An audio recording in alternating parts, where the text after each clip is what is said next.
Hi student, let's read the question and question says that Bohr theory is not applicable to first option है helium, lithium 2 positive, helium 2 positive and the hydrogen atom। देखिए यहाँ पे हम की concept की बात करें, जो हमारे पास की कंसेप्ट आता है, की कंसेप्ट आपके पास क्या है।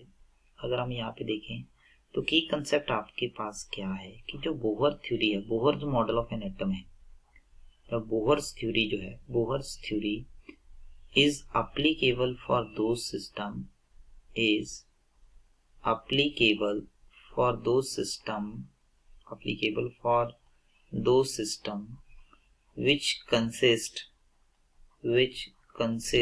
या contain सिंगल इलेक्ट्रॉन या वन इलेक्ट्रॉन, जिनमें सिर्फ और सिर्फ एक इलेक्ट्रॉन होता है। ओके, तो हम वन बाय वन चेक करते हैं। हीलियम है, हीलियम का एटॉमिक नंबर होता है 2He4, तो इसका मतलब यहाँ पे नंबर ऑफ इलेक्ट्रॉन कितने हैं, नंबर ऑफ इलेक्ट्रॉन आगे 2, तो इसका मतलब यहाँ पे थ्योरी एप्लीकेबल नहीं होगा। अब लिथियम 2 पॉजिटिव की बात करें, लिथियम का एटॉमिक नंबर है 3, तो नंबर ऑफ इलेक्ट्रॉन भी 3 हुए, 2 पॉजिटिव है, इसका मतलब 2 इलेक्ट्रॉन यहाँ से चले गए, तो कितना रह गया 3 - 2 that is equal to 1 electron रहेंगे। उसके बाद है हीलियम, यहाँ से आपके पास आएगा 2 पॉजिटिव। ओके, तो यहाँ पे आपके पास आ जाएगा हीलियम 2 पॉजिटिव।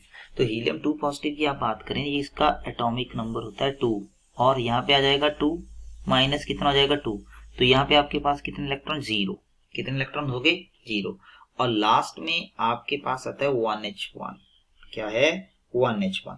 तो 1H1 देखिए यहाँ पे नंबर ऑफ इलेक्ट्रॉन कितने हो गए, नंबर ऑफ इलेक्ट्रॉन आपके पास कितने हो गए 1, क्योंकि एटॉमिक नंबर भी क्या है 1।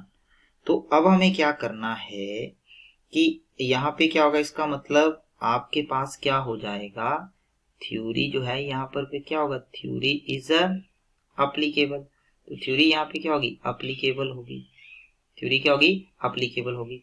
तो अब इससे ऊपर हम देखें तो यहाँ पे आप देखोगे कि ऊपर दिया हुआ है, यहाँ पर भी हमारे पास 1 इलेक्ट्रॉन, इसका मतलब क्या होगा, थ्योरी जो है वो भी आपके पास क्या होगी, अप्लीकेबल होगी, थ्योरी इज अप्लीकेबल।